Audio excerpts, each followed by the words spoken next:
आषाढ महिना स्पेशल आज आपण या लाल भोपळ्याचे घारगे बनवलेले आहे। अगदी करायला सोपे आहे। काही महत्त्वाचे टिप्स जर तुम्ही फॉलो केल्या तर तुमचे घारगे देखील एवढे खुसखुशीत होणार आहे।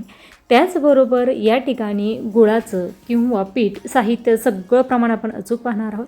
साधी सोपी रेसिपी असली तरी 15 दिवसासाठी स्टोअर करता येणारी ही रेसिपी आहे। सो हाय, मी कविता, मी घेऊन येत असते दररोज दुपारी 12 वाजता तुमच्यासाठी नवनवीन रेसिपीज।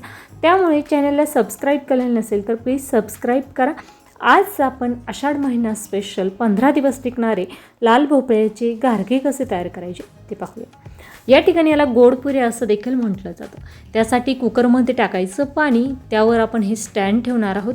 अगदी पाण्यामध्ये हे लाल भोपळा किंवा डांगर न ठेवता अशा पद्धतीने स्टँडवर ठेवूया।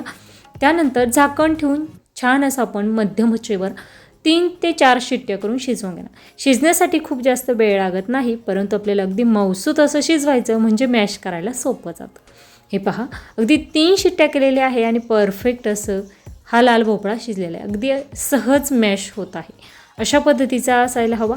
त्याचबरोबर लाल भोपळा गरम गरम असतानाच पटकन काढून घ्यायचा, जेणेकरून आपण यामध्ये गूळ टाकल्यानंतर तो लगेचच यामध्ये विरघळतो। त्यासाठी अशा पद्धतीने तुम्हाला लाल भोपळ्याची साल ही बाजूला करायची आहे आणि त्याचा जो गर आहे तो देखील आपल्याला सेपरेट करायचा आहे। आता जेव्हा तुम्हाला अशा पद्धतीने शिजवून तुम्हाला लाल भोपळ्याची साल काढणं सोपं जात असेल तर अशा पद्धतीने काढा, किंवा शिजवायला ठेवण्या अगोदर जर तुम्हाला लाल भोपळ्याची साल काढून घ्यायची असेल आणि त्यानंतर शिजवायचं असेल तरी देखील शिजवू शकता। परंतु अशा पद्धतीने काढल्यामुळे गर अजिबात वाया जात नाही, काढायला देखील सोपा असतो।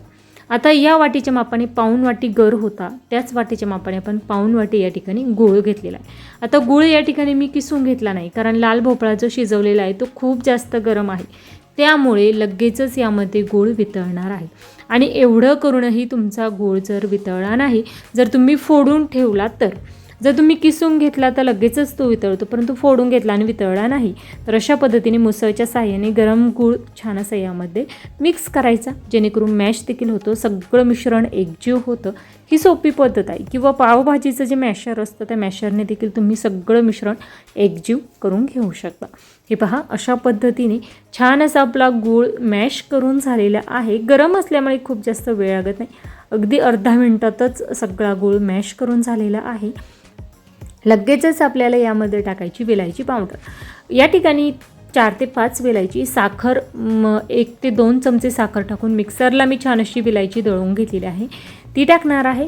त्याचबरोबर आपण यामध्ये टाकणार आहोत चवीनुसार मीठ, अगदी थोडासा मीठ टाकायचं। गोडाचा पदार्थ असला तरी मीठ हे टाकायचंच। आता यामध्ये टाकायचं गव्हाचं पीठ। आता गव्हाचं पीठ टाकताना या ठिकाणी आपल्याला पाण्याचा वगैरे वापर करायचा नाही। पाण्याचा वापर न करता आपल्याला हे छान असं पीठ मळून घ्यायचं आहे। आता तुम्ही पाहू शकता अशा पद्धतीचं छान असं हे पीठ मळून झालं आहे। सगळ्यात महत्त्वाची टिप्स म्हणजे जेव्हा आपण त्यामध्ये गूळ वितळवलेला आहे, तो गूळ वितळल्यानंतर ते मिश्रण पूर्णपणे थंड करून घेतलेलं होतं आणि त्यानंतरच आपण हे गव्हाचं पीठ यामध्ये टाकलेलं आहे।